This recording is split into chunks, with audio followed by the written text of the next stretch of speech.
Mr. Peabody's Apples by Modonna.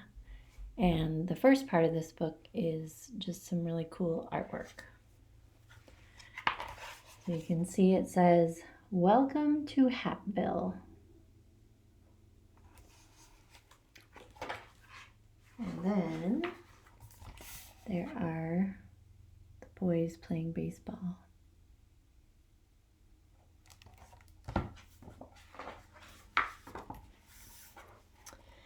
In the town of Hapville, which wasn't a very big town, Mr. Peabody was congratulating his Little League team on a great game. They had not won, but no one really cared because they had such a good time playing. Mr. Peabody was the history teacher at the local elementary school, and in the summertime, he dedicated every Saturday to organizing baseball games with other schools. Billy Little, who wasn't a very big boy, was one of Mr. Peabody's students. He loved baseball more than anything, and he thought Mr. Peabody was the greatest. After each game, he would always stay to help pick up all the bats and balls. And when they were finished, Mr. Peabody would smile and say, "Thanks, Billy. Good job. I'll see you next Saturday." Then he would start his walk home along the main street of Hapville, which wasn't a very big street, waving hello to everyone he knew, and everyone would wave hello back.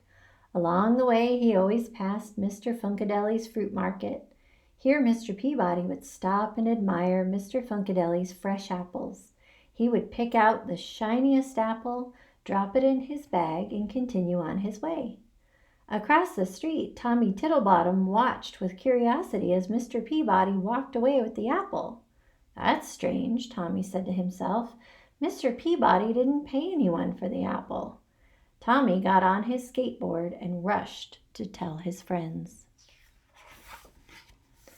The following Saturday, Mr. Peabody's team played another game, and they lost, as usual, but no one seemed to care because they'd all had such a good time playing.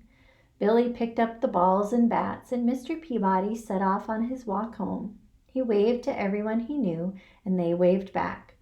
Once again, he stopped outside Mr. Funkadeli's fruit market, picked up the shiniest apple, dropped it in his bag, and continued on his way.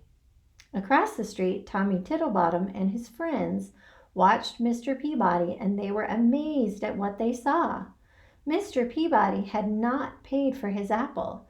They couldn't wait to tell all of their friends, who told their parents, who told their neighbors, who told their friends in the town of Hapville, which wasn't a very big town. The Saturday after that, Mr. Peabody was standing all alone on the baseball field, wondering where everybody was. Then he saw Billy walking toward him with a sad look on his face. "Hello, Billy. I'm glad you're here, but where is the rest of the team?" asked Mr. Peabody. Billy remained silent. "What is it, Billy?" he asked again. Billy didn't look up. "Everybody thinks you're a thief," he said to the ground. Mr. Peabody looked confused. He took off his hat and scratched his head. "Who says I'm a thief, Billy, and what did I steal?" he asked. "Tommy Tittlebottom and his friends said they saw you take an apple from Mr. Funkadeli's fruit market twice, and they said you didn't pay for them," answered Billy. "Ah," said Mr. Peabody, putting his hat back on his head. "Let's go and talk to Mr. Funkadeli about it, shall we?" Here it says, "Everybody thinks you're a thief."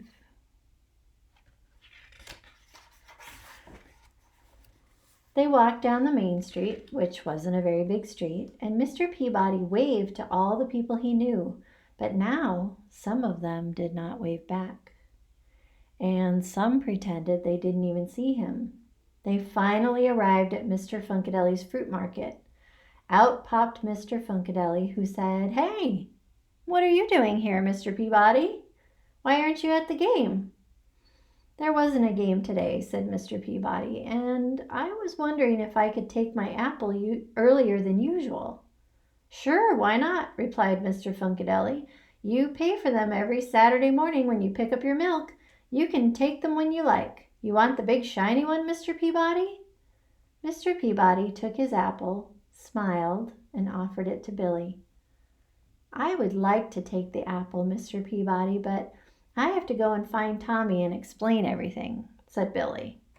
"When you find him, ask him to come over to my house. I would like to speak to him too," replied Mr. Peabody. A little while later, Billy found Tommy and told him what had happened with the apples. He told Tommy that Mr. Peabody wanted to speak to him right away, so off Tommy ran, and when he arrived he rang the doorbell and Mr. Peabody came to the door. They looked at each other for a while. "Oh dear," said Tommy on the doorstep. "I didn't understand. I should not have said what I said, but it looked like you hadn't paid for the apples." Mr. Peabody's eyebrows went up a little, and he felt a warm breeze blow across his face. "Doesn't matter what it looked like. What matters is the truth." Tommy looked down at his shoes and said, "I am so sorry. What can I do to make things better now?" Mr. Peabody took a deep breath, looked up at the small cloud that was in the sky, and said, "I'll tell you what, Tommy. Meet me at the baseball diamond in 1 hour, and bring a pillow stuffed with feathers." "Okay," said Tommy, who then ran off to his house to get a pillow. An hour later, Tommy met Mr. Peabody on the pitcher's mound. "Hello, Tommy," said Mr. Peabody. "Follow me and bring your pillow." Tommy followed Mr. Peabody to the top of the bleachers, wondering what this was all about. "It's a windy day, isn't it?" said Mr. Peabody when they reached the top. Tommy nodded his head in agreement. "Here is a pair of scissors. Now cut the pillow in half and shake the feathers out." Tommy looked confused, but did it anyway. He thought it was a small price to pay to gain Mr. Peabody's forgiveness. The wind carried the thousands of feathers far and wide. It says the wind carries the thousands of feathers far and wide. Tommy looked relieved and said, "Is that all I have to do to make things better?" "There is one more thing," said Mr. Peabody. "Now you must go and pick up all the feathers." Tommy frowned. "I don't think it's possible to pick up all the feathers," Tommy replied. "It would be just as impossible to undo the damage that you have done by spreading the rumor that I am a thief," said Mr. Peabody. "Each feather represents a person in Hatville."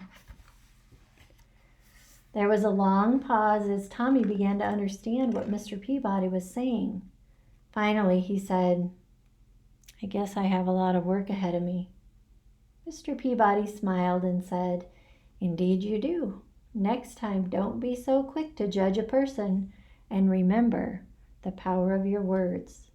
Then he handed Tommy the shiny red apple and made his way home.